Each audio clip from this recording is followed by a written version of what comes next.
She was 79 years old. They took everything she had. Her grandson had other plans.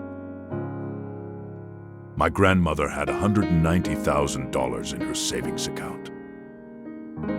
The kind of money that takes a lifetime to build on a teacher's pension and Social Security checks.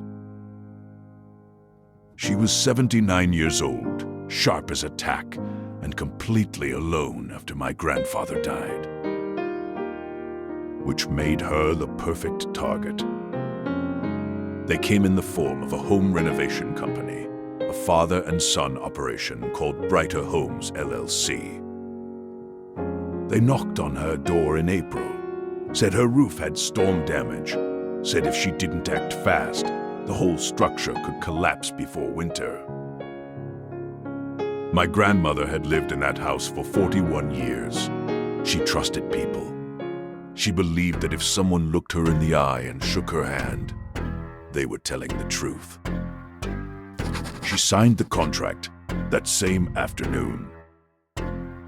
My name is Daniel Reeves. When I found out what they had done to my grandmother, I made one decision. I wasn't going to just report them.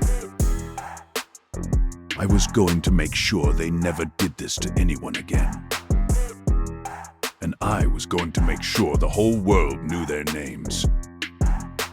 Welcome to Cold Reckoning. Every week, real stories of betrayal, karma, and justice served cold.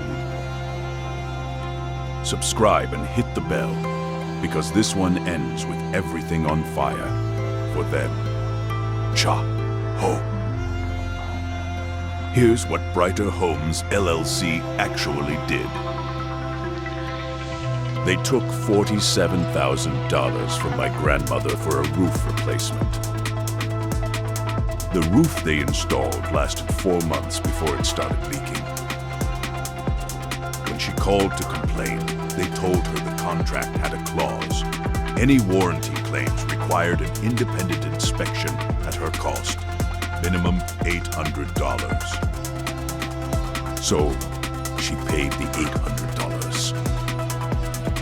The inspector, who we later discovered had a financial relationship with Brighter Homes, said the damage was from a subsequent storm, not their workmanship. Warranty void. Then they came back. Said her foundation had problems. Said the inspection had flagged serious structural issues. Another contract. Another $38,000. Then electrical work, $22,000. Then HVAC, $31,000. In 14 months, my grandmother paid Brighter Homes $138,000. None of the work was completed properly. Much of it was never completed at all. By the time my aunt called me, frantic, saying Grandma had been writing massive checks to some company and was now being pressured to take out a home equity loan, my grandmother had $52,000 left in her account. I drove to her house that same night. I sat with her at the kitchen table, and I asked her to show me everything. She pulled out a shoebox. Every contract, every invoice, every receipt. And at the bottom of the box, a business card. Brighter Homes, LLC. Father and son. Building trust, one home at a time. I took photos of everything. Then I made a list.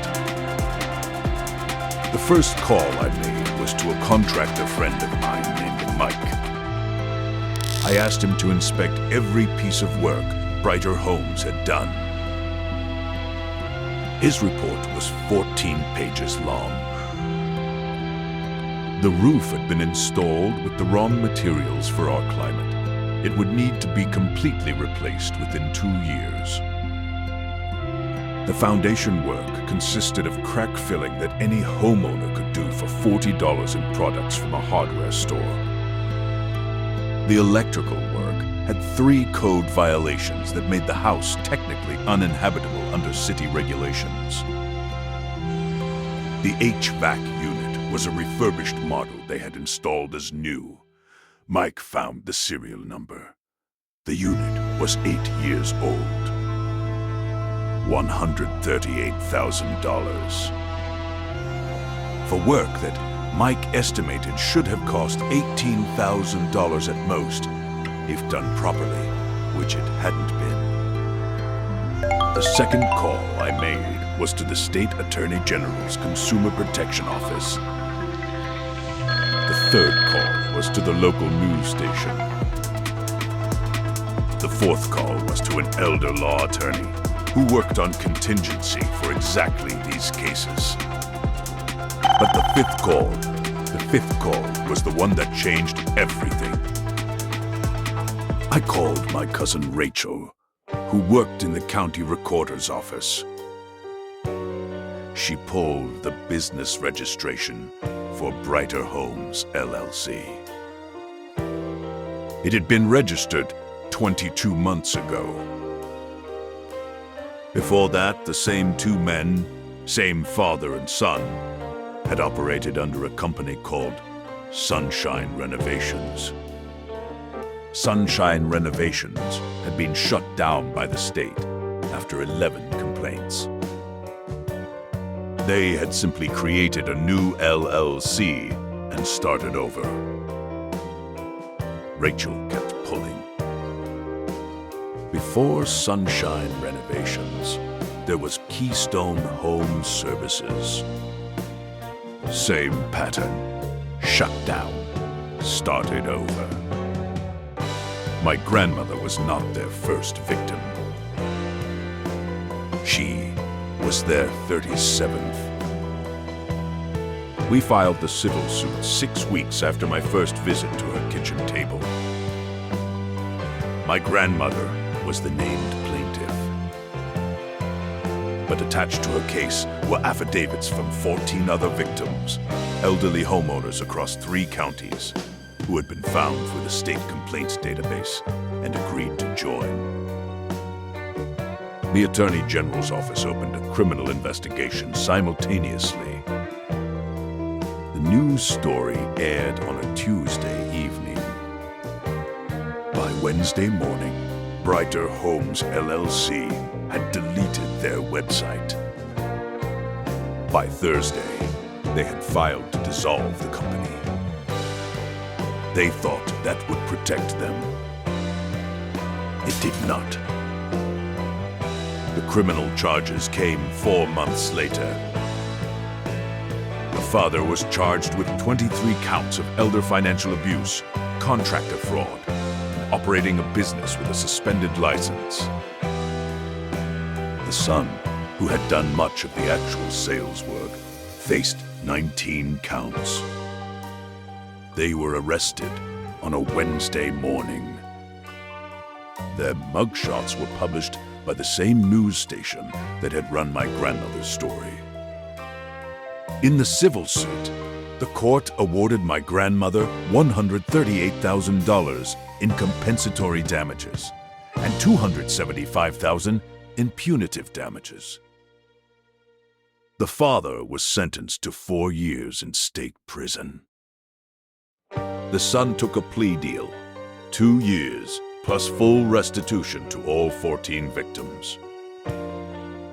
Brighter Homes LLC, Sunshine Renovations, and Keystone Home Services were permanently barred from operating any contractor business in the state.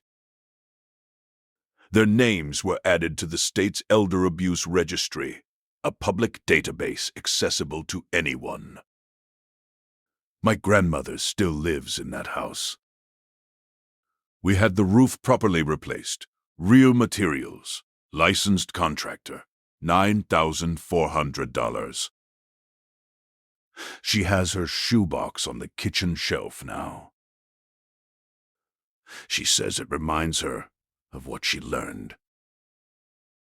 She also says something else, something she told me the day the verdict came in.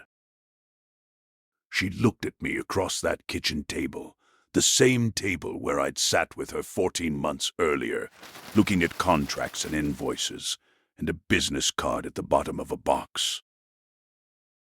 And she said, "Daniel, they picked the wrong grandmother."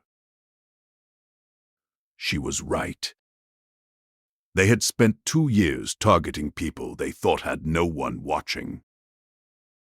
They were wrong about her. They had a grandson who kept records, made calls, and refused to stop. And now they had 4 years to think about the difference. Justice served cold.